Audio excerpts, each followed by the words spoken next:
want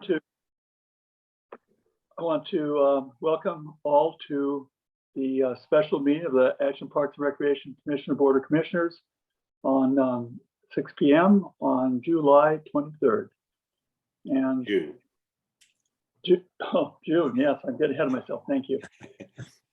And since we have no public, anyone to speak in a public forum, I think our first order of business is our main piece of business, which is to do with a ballot initiative. So I think, Director Black, were you going to take it from there, or did you? Yes, great. All right, so I'll just give a little bit of background here so you can get into discussing this and make whatever decisions you want to tonight. So what we're talking about tonight is a proposed ballot initiative that was submitted by the Friends of Ashland Parks, Trails, and Open Space.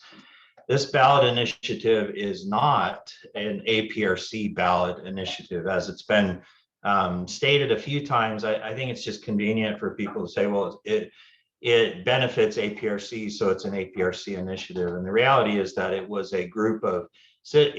a group of citizens called the Friends of Ashland Parks, Trails, and Open Space, who created the initiative and filed the initiative. The initiative has been filed with the city and has been accepted, has been sent to the Secretary of State. And as far as I know, the group is starting to collect signatures. The title and the question of the ballot are shown here as the caption is the title, the proposed amendment to Ashland's food and beverage tax ordinance. And the question, which leads to the initiative, is shall the ordinance be amended to dedicate most revenues received for parks and open space and extend the sunset date? Below, I've just listed exactly what the ordinance would do if it were to be amended according to this initiative. There already is a food and beverage tax ordinance. That ordinance dedicates 25% of the revenue to Ashland Parks and Recreation at this time, and then 73% of it can be dedicated to either Ashland Parks and Recreation or to the Streets Fund. These numbers here, 1 through 4, show what the ordinance is being proposed to be changed to, and that is 25% shall be paid in the Ashland Park Commission CIP. That's the Capital Improvement Plan.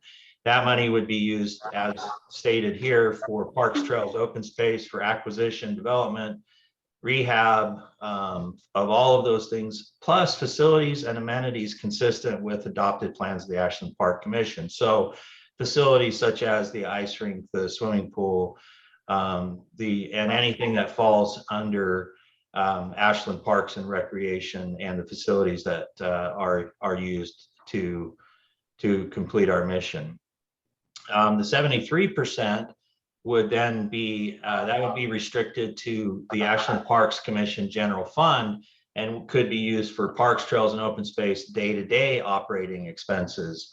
And this is this would be all expenses related to Ashland Parks and the maintenance of Ashland Parks. So that 73% would go to that. 2% would stay with the city for administration costs, and that is exactly what is happening currently. And it extends the sunset date, which is actually the expiration of the ordinance, from 2030 to 2040. The effect of a successful initiative would mean that Ashland Parks and Recreation would be receiving dedicated funds from the food and beverage tax, and would be receiving 98% of the funds or the revenue from food and beverage tax as a dedicated source. I wanted to show you this because I wanted to point out that the ordinance as it's proposed in the initiative would be for parks and facilities. And the areas, this is our budget here. And down here we have the entire operating budget for the next fiscal year. And all of these, you can see over here, admin, parks ops, rec admin, and so on and so forth, are all the divisions of Ashland Parks and Recreation. The ones that I've underlined would be those divisions that would be covered under what I would consider parks operations. Now, I broke that down a little bit further so that you can see parks ops, the golf course, and open space and trails, and how much money each one of those costs to run.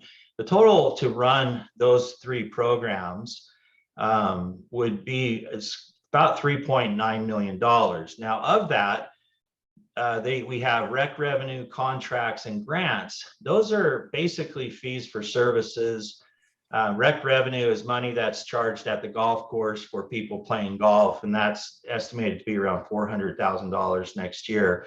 Contracts are for the Ashland School District for their use of North Mountain Park and the tennis courts at Hunter Park, as well as the city paying for Ashland Parks and Recreation to maintain the boulevards along in town and the airport and things like that.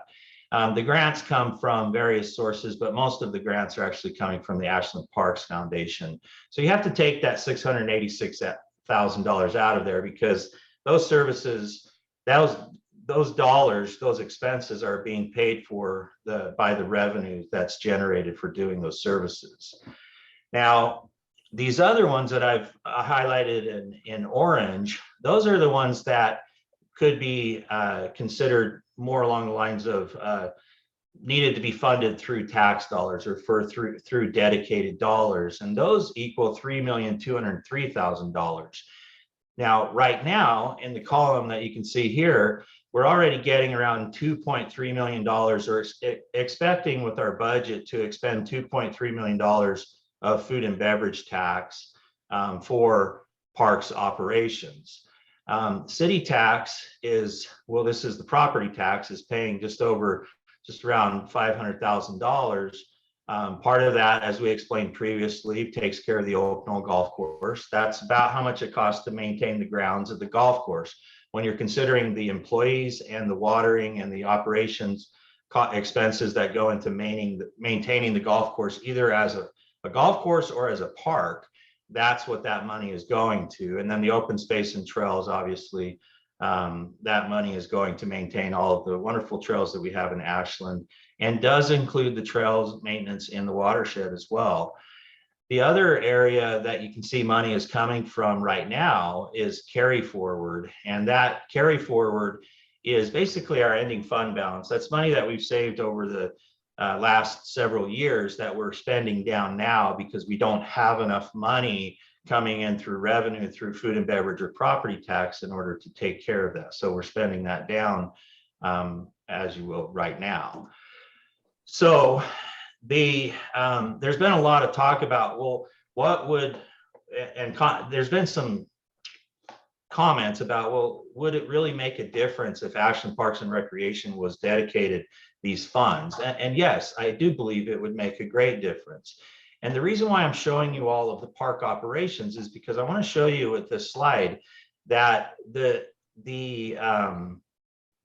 dedicating food and beverage can potentially fund at this point about 80% of parks operations. But once food and beverage comes back, I'll be able to show you that if we get back to where we were 2 years ago with food and beverage, it could cover 100% of parks operations. And that would ensure that parks operations are covered for the next 18 years. And I'll show you that right now. So the total revenue needed to fund all park operations is about $3.9 million.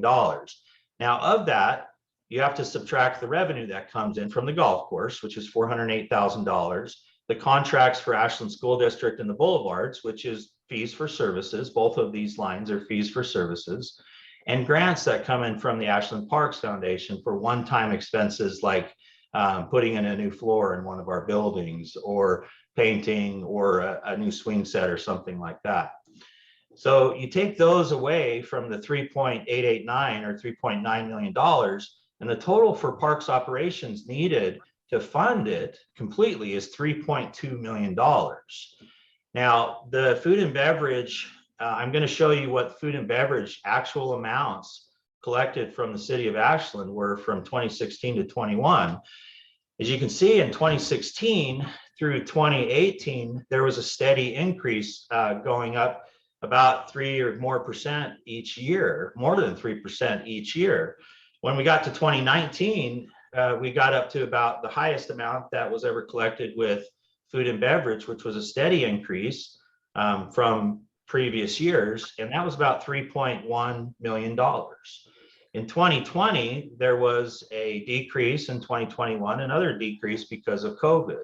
Restaurants closed down, and if you recall, we ended up laying off a lot of people based on this because we were worried that there wouldn't be any revenue coming in from food and beverage at all. And as you can see, the drop, and these are the actuals, this is actually what was collected. The drop wasn't even nearly as much as what was expected. We dropped down from 3.1 million to 2.65 million, which is a drop. It is a drop, but it wasn't as much as people thought it would be. And I do believe in 2022 and in 2023, we will see that come back up. So as we're looking here, this is the history of Ashland's food and beverage tax from 1996 going forward, and it has been steadily increasing. Down here is Parks and Recreation's portion, and for a big portion up to right here, we were getting 20% of the fund, and then at this point right here in 2017, we started to receive 25%. This is the city's portion, and this is what they were using to pay off the wastewater treatment debt. Sorry, the wastewater treatment debt. As you can say, it was steadily rising as well. And then this is the total. The triangles are the total from 1996 going forward. All of them look the same as far as what they're trending. They're going up, and then we saw them drop because of the pandemic. And we haven't got the numbers for 2022 yet, but I expect that number is going to increase. Now, it was stated in the meeting not too long ago with the city council that the food and beverage tax is only $2 million a year. And as you can see, in the last 6 years, it's never dropped down to actually $2 million. It's always been more than $2 million, with the lowest being last year at almost $2.5 million. This is just a graph showing the same information just over the last 6 years. The average growth rate for including the last 2 years with the losses, the average growth rate from 1996 to 2021 is 3%. So this fund has grown steadily or this revenue source has grown steadily at 3% since 1996. Next year, or this coming fiscal year, the year that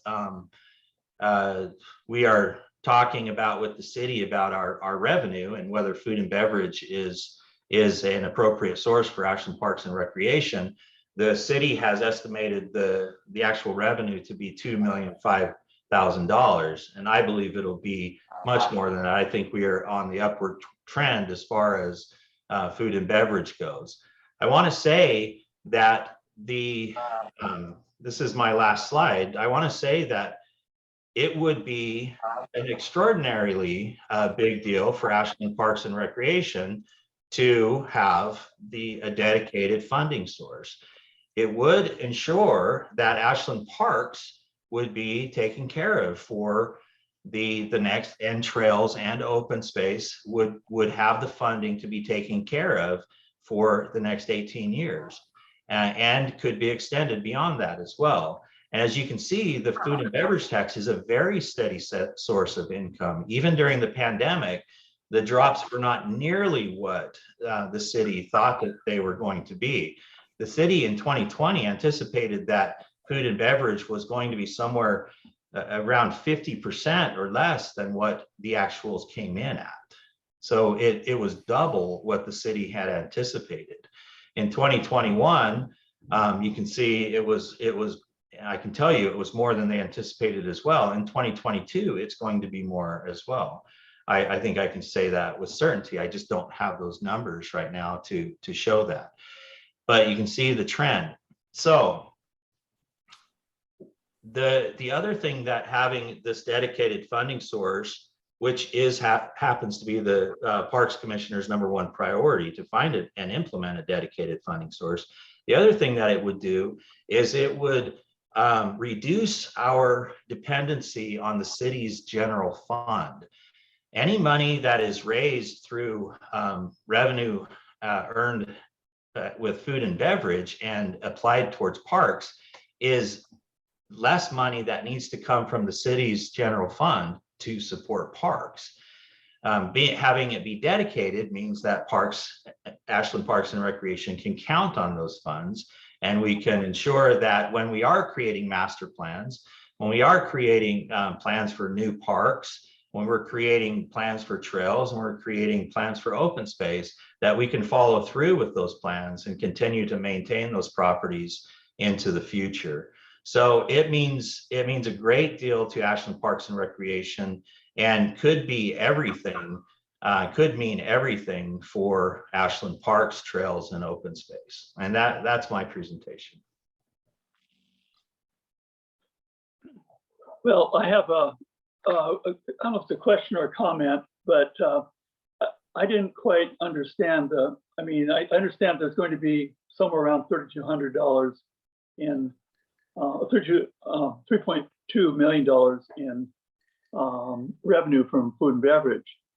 And I see that that's pretty similar to what the park side operating costs are. I get all that, but we would only be getting 73% of it for operating costs. So I think actually, the way I look at it, wouldn't we just be getting about 3/4 of what we need for parks, because the other quarter of food and beverage is going to go to CIP and not available for capital improvement? Am I missing something? You're on mute. I believe the ordinance is written in a way that Parks and Recreation Commissioners can decide how the full 98% is used. The intent has always been that 25% be used for capital improvements, but I do think that having this dedicated funding source, and the way I'm reading the wording, it would, and I'm going to go back to it right now and just make sure I've got this right, but the language says that 25% would be used for parks, trails, and open space related acquisition, planning, development, repair, maintenance, and rehabilitation of parks and open space lands, facilities, amenities consistent with adopted plans of the Parks Commission. So Commissioner Lott, I think you are correct that it looks like it would just be the 73% that would be put towards operations. But Ashland Park Commissioners have applied some of the 25% to operating costs in the past, as it relates to non-capital related expenses that show up in the operating budget, like painting buildings and re-roofing buildings and putting carpet in buildings and things like that, that are considered maintenance and not capital. So those monies get transferred into the operating budget. Anyways, it would be the commissioners, at the commissioner's discretion, how much of between 0 and 98% was used for operations. Okay, thank you. So just to kick off here, I want to reiterate something that Director Black said, which is, for this biennium, our #1 goal was to find a dedicated funding source for APRC. The Ashland, or Friends of Ashland Park, Trails, and Open Space group, which, by the way, full disclosure, I'm a member of, has come up with a ballot measure that has been through the processes. We've done everything on our end, and county's done what they need to do, the state's done what they need to do. I think there's a few little things that the city still needs to do on the legal side, and maybe the city recorder. But basically, this is this group has an initiative that's ready. It's ballot ready, and this initiative is consistent with our #1 goal. It isn't the full solution, but it's certainly consistent with that. And I guess the only other thing I'd like to say is that I don't anticipate that our total budget with this, if this were to pass, get on the ballot and pass, that it would really we would be losing general fund property tax dollars pretty much dollar for dollar or something similar to that. So it's not like this is a increase in a budgetary increase that we're asked for. We're just trying to hang in there with what we currently have. So after that introduction, I'm wondering if anyone has any questions that they'd like to ask of myself or Director Black.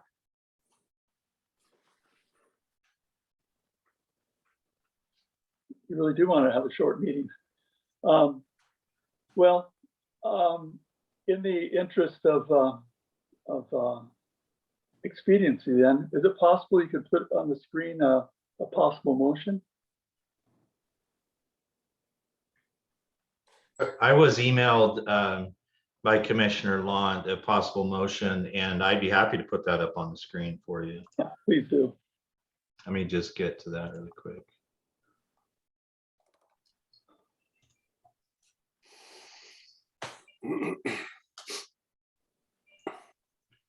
Just make sure I have the right one. I think you emailed me too. Of course I did.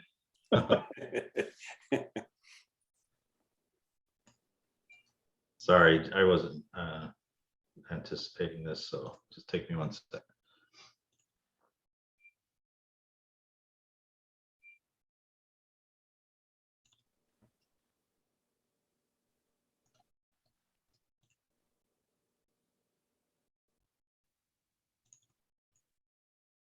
All right, here it comes.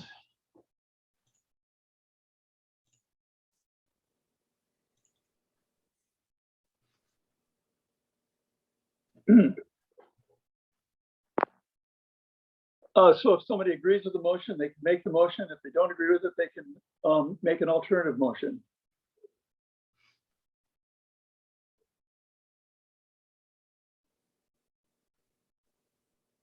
I can't see. I'm raising my hand, Leslie. So Go ahead, Leslie Eldridge. I move that the APRC Board of Commissioners fully supports Friends of Ashland Parks, Trails and Open Space ballot initiative.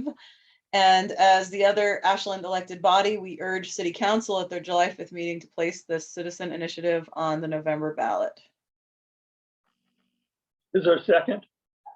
I would second that. Okay, it's been moved and seconded. And thank you, Commissioner Eldridge, for correcting the typo. Yeah, no problem. Okay, Initiation sounds scary. I don't want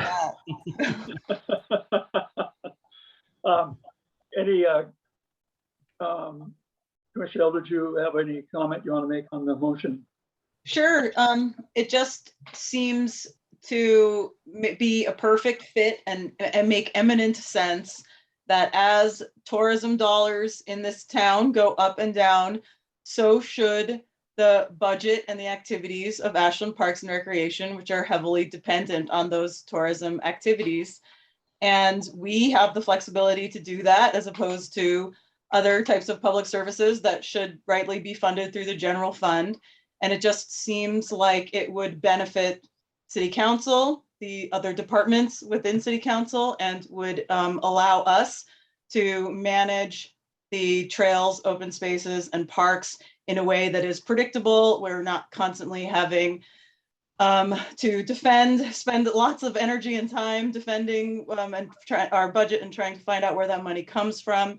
And we are, it just seems like a perfect fit, a win-win for everyone all around.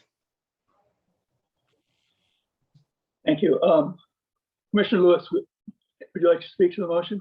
I would agree with Commissioner Eldridge and Commissioner Lant that we've discussed these issues considerably, and this is not the do-all end-all of our budget issues, but it is a move in the right direction, and I agree about the value of parks in the tourist business is a very important history in Ashland. So I would hope we would vote in favor of this and move it to the council and continue getting signatures.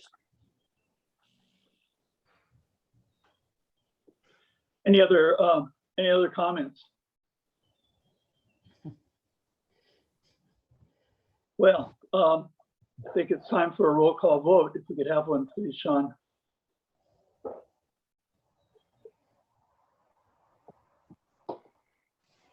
Commissioner Lewis, Yes. Commissioner Bell, Yes. Commissioner Bachman, Yes. Commissioner Eldridge, Yes. Commissioner Lott. Yes. Motion passes. Thank you, commissioners. So I think somehow I don't have the agenda in front of me, but I believe all that's left on the agenda is items from commissioners and staff. Staff, anything from staff? Yes, I wanted to make sure the commissioners were aware that the legal counsel, who has a dual purpose of representing the commissioners and the city council, has given her notice that she has resigned effective July 14th. Just want to make sure that the commissioners are aware of that. And I'm sure the city will be looking for a new attorney. However, this attorney is supposed to actually represent the commissioners as well. Sometimes the commissioners and the city council don't see eye to eye, which has been a tricky situation in the past with city attorneys. But I just want to make sure that commissioners are aware of that and are prepared for that.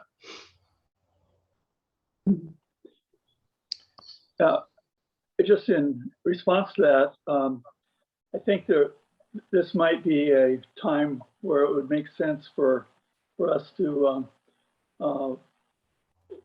look for our own counsel. And I'm curious what other commissioners might. We're not going to vote on that, but what other senses of other commissioners? Commissioner Eldridge. Well, it seems to make sense. I guess my question is, I assume that would be an added expense if we had to secure our own sort of representation separate from the city, yes? Yeah, there is money in the budget for legal, so it wouldn't have to come out of another part of the budget. And then a follow-up question here. Are we talking about sort of in the very near term? Because I'm interested, and I assume that at some point we'll talk about the city manager's proposed ballot initiatives, the 2 ballot initiatives, and again, we're all aware of the existing disagreement between the city manager and the former city attorney on some of these issues that we're dealing with right now. So I guess are you kind of proposing that we actively quickly find a counsel? Yes. On like a contracting basis? Yes. Yeah, I'm in favor of that. Question Yeah, for you. Commissioner Bell. So this would be, it seems to me that the intention of this would be to state the case of APRC to the extent that it might be in conflict with the city council or the city manager. Well, actually, I think the big issue is there are the issues. There is a conflict of interest for any city attorney when they're having to represent 2 separate elected bodies that have differences of opinion and different priorities and different goals and different initiatives. So in those situations, it really doesn't make sense to try to have one attorney trying to do both. And in fact, this recently came up because the city manager back in February sent a letter to the city attorney asking for an opinion on whether he had control of parks employees or not. And the city attorney never provided a a response, but rather farmed it out because she saw that there was, at least I presume she saw that there was a conflict of interest, and she couldn't. She was either was in fact a conflict, or there would be a perceived conflict, and she wanted to avoid that, to her credit. Well, the thing that strikes me about this idea of hiring a lawyer is, on the one hand, yes, I agree that we have sort of a need for legal counsel, but on the other hand, it seems to me that adding an additional lawyer to this process, like having the city council have a lawyer, the city have a lawyer, but then we have a separate lawyer, is likely to lead to a lot of friction and even greater difficulty accomplishing anything. Go ahead. Go ahead, Commissioner Bell. Well, not that I think that it's wrong to hire a lawyer to represent our interests, because I think that that's totally valid. But I am concerned that it's going to create an additional level of conflict and inertia to the whole process in a city at the moment that already has an enormous amount of conflict and inertia working against the public interest, I think. So anyhow, I'm concerned about the idea because I kind of think it sets us down. I mean, we're partly on the path already, but it pushes us even further down the path of additional conflict, I think. Some of the things that need to happen, they really aren't even conflict. It's simply that they're just not getting, for whatever reason, they're just not getting done. They're not a priority. So sometimes we seem like a second, an afterthought, or if time allows, we'll get to the parks legal issue. So this would, so it isn't always about conflict. I think Director Black, and please, if you just keep the information as best you can. Yeah, I would just say, just as I'll keep it to information, that's fine. If you look at all of the issues that are being brought up recently and being focused on and regarding policy direction for the council, most of them deal with parks and recreation and resolutions that have been intact for a while, MOUs, the charter, ordinances, and so on and so forth. I don't really think that there is conflict between the city council and the parks commissioners right now. I think having representation, whether it is the city attorney representing both parties or an attorney representing each party, different attorney representing each party, the reason for having the attorney is not to create conflict, but to avoid conflict and to be able to adequately defend and provide justice, hopefully, for the group that the attorney is representing. Unfortunately, the city attorney has been in situations in the recent past where she has felt like she was stuck between two bodies and had to farm out decisions to another attorney. So it's obvious that there is some level of conflict there, and the city attorney is around until July 14th. If you'd like to have a word with her, you can always have a word with her as well. She does represent the commissioners, and you're free to call her at any point in time and talk to her as well. But just as far as background and information, I just wanted to provide that. Commissioner Lewis.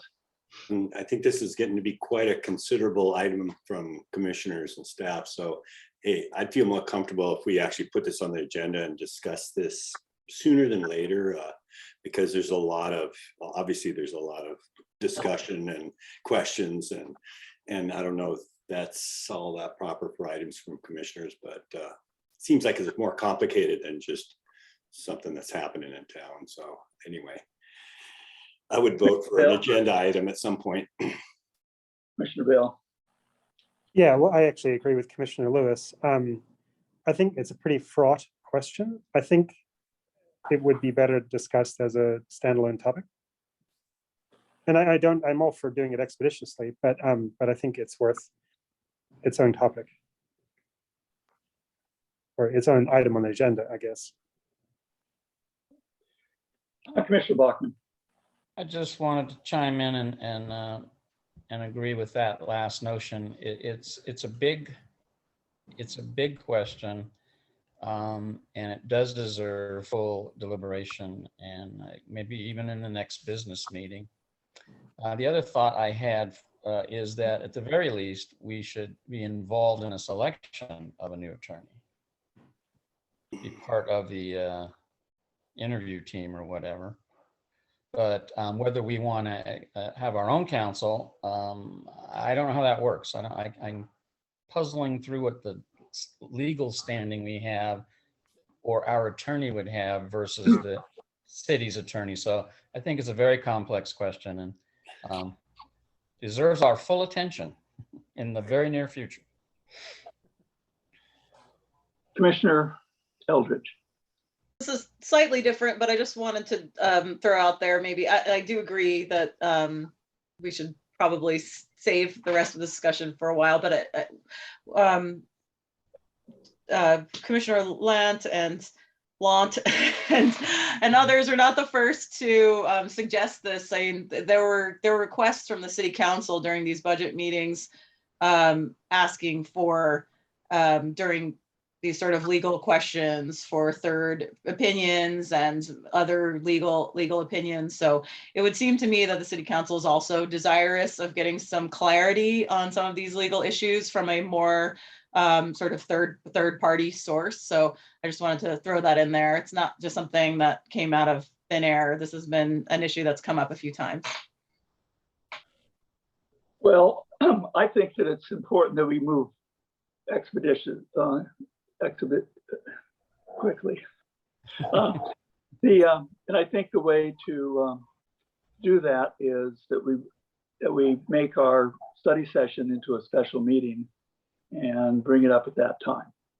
But I do think we just need to be rolling on this and not move because the legal questions are before us now, and they're going to be more soon, and I think that would be an appropriate way to approach it. So I guess I'm asking staff to change our study session and to have this on the agenda. As you wish. Just a note, I will be backpacking out of range during that day. So I hopefully everyone else can be here for a quorum. I just wanted to, because I will not be available on that day. Okay, Yep. great. Yep, I support that. I think that would be a good way to handle this. That way we don't push anything off the current next business agenda. Okay. Yeah. Okay. Anything, any other items from commissioners or staff?